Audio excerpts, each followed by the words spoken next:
You've probably seen the claim online. BlackRock is buying all the houses. It went viral. Politicians repeated it. Millions of people believe it. And here's the thing. It's wrong. BlackRock doesn't buy houses. They've said so themselves. But the people telling you not to worry, they're wrong too.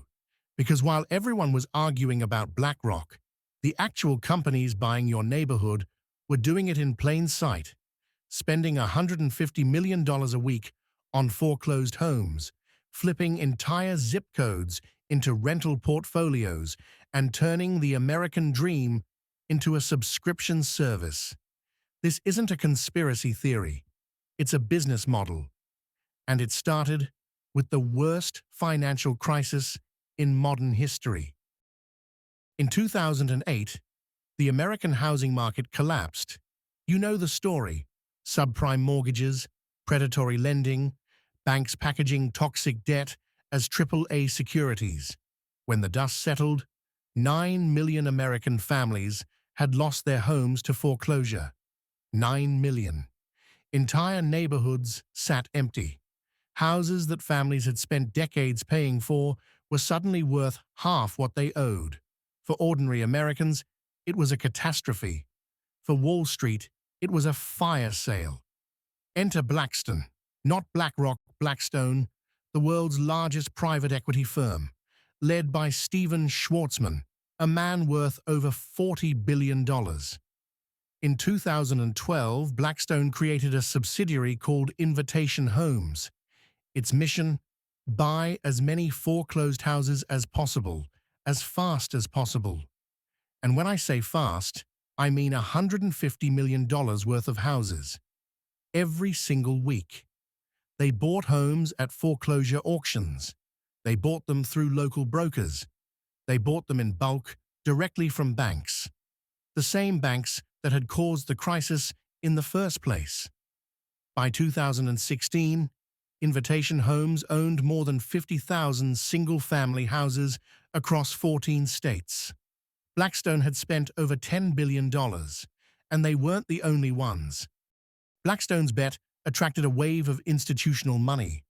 Suddenly, Wall Street had discovered a new asset class: your house.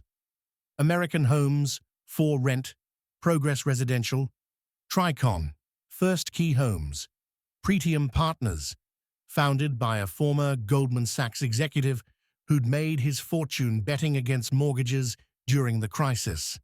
Let that sink in. The same people who profited from families losing their homes in 2008 were now buying those homes and renting them back, often to the very same families. Together, these companies amassed hundreds of thousands of properties. Invitation Homes alone now owns over 84,000 houses and bought another $1 billion worth in 2023. By 2022, investors accounted for nearly 30% of all single-family home sales. In some Sunbelt cities, Atlanta, Phoenix, Charlotte, it was even higher. In parts of Atlanta, institutional investors were buying more than a third of all homes that hit the market. And here's what made this different from anything that had come before. These weren't local landlords who owned a few rental properties. These were publicly traded companies and private equity funds, answerable to shareholders, optimized for quarterly returns, and backed by some of the most powerful financial institutions on Earth. The question was, what kind of landlords would they be? Rebecca Harris rented a house from First Key Homes in Huntersville, North Carolina. She was starting a new life, escaping a toxic marriage, building something for herself and her children. Then the ceiling started caving in.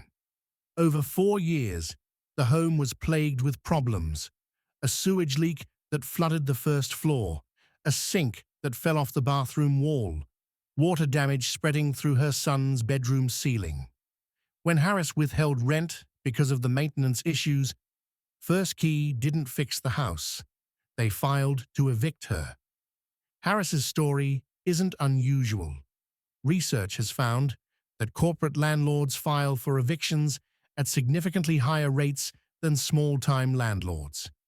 In California, Invitation Homes, the largest corporate landlord in the state, was forced to pay $2 million in sanctions after the Attorney General found they were charging tenants illegally high rents.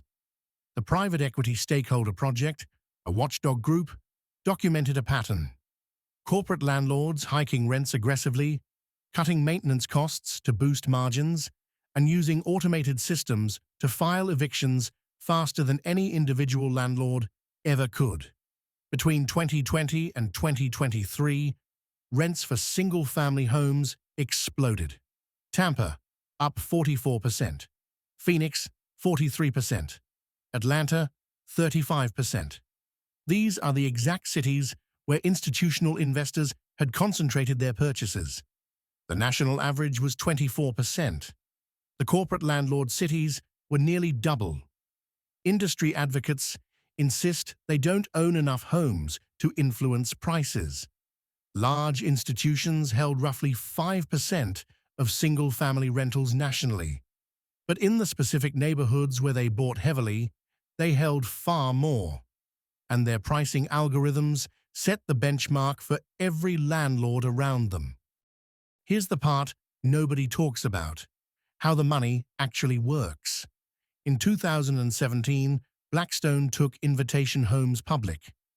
The IPO raised $1.5 billion, the largest IPO by a single-family rental company in history. Think about that timeline. Blackstone bought foreclosed homes from desperate families using borrowed money. They spent a few years collecting rent. Then they packaged the whole thing into a stock and sold shares to the public. Sound familiar? It should. Wall Street had done it again. Just like they'd packaged mortgages into securities before 2008, they were now packaging rental income into securities. The underlying asset was the same: American houses. The people paying were the same: American families. The only difference was that instead of owning their homes, those families were now renting. And the returns were extraordinary. Invitation Homes generated over $2 billion in revenue in 2022. Corporate landlords have been raising rents at rates that consistently outpace inflation. Their operating model is built on three things: buy homes in bulk at below-market prices, minimize maintenance spending, and raise rents as aggressively as the market will bear. Every dollar saved on repairs and every dollar added to rent flows directly to shareholders. One analyst described it simply: they're driven by kicking up dividends back to their shareholders so they can get their return.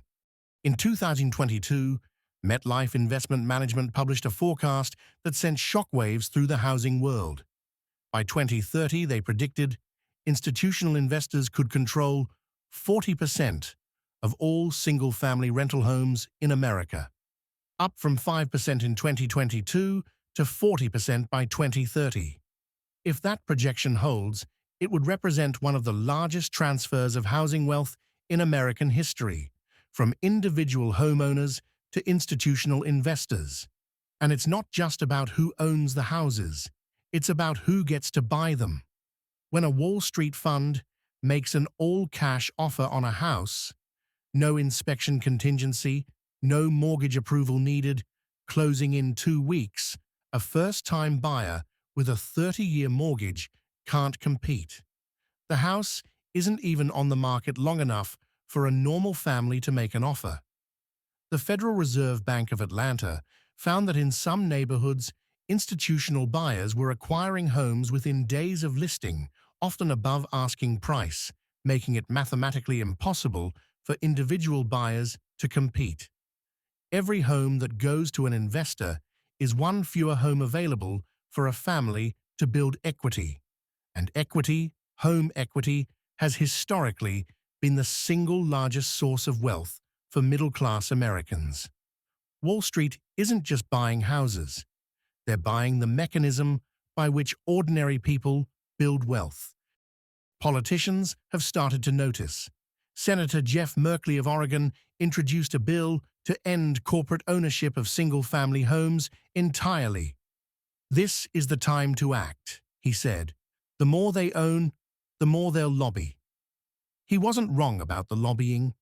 The National Rental Home Council, the industry's primary lobby group, recorded its largest ever annual lobbying expenditure fighting these bills. Merkley's bill stalled in committee. 8 states have introduced bills to limit or penalize corporate investors who buy single-family homes. In January 2026, President Trump signed an executive order directing agencies to explore banning large institutional investors from purchasing single-family homes. But the industry isn't backing down. They argue they provide needed rental housing, that they've added supply through built-for-rent communities, and that their national market share is too small to affect prices. That last point is technically true at a national level. Large institutions own about 574,000 single-family homes out of 15 million total single-family rentals. That's less than 4%. But housing isn't a national market. It's a local one. And in the specific zip codes where these companies operate, the working-class suburbs of Atlanta, Phoenix, Tampa, Charlotte, they aren't a rounding error. They're the dominant force. So no, BlackRock isn't buying all the houses. That part of the internet was wrong. But Blackstone is, and Invitation Homes, and American Homes for Rent, and Progress Residential, and a dozen other firms you've never heard of. They bought 9 million families' foreclosed homes after the 2008 crash. They turned those homes into a Wall Street asset class. They IPO'd the rental income. They raised rents 40% in 4 years, and they're projected to control nearly half of all single-family rentals by the end of this decade. The conspiracy theorists got the name wrong, but the anger is right. Wall Street didn't just profit from the housing crisis. They turned it into a business model, and they're still running it. If you want to understand how money really works, subscribe. We break down the financial mechanics nobody else is explaining.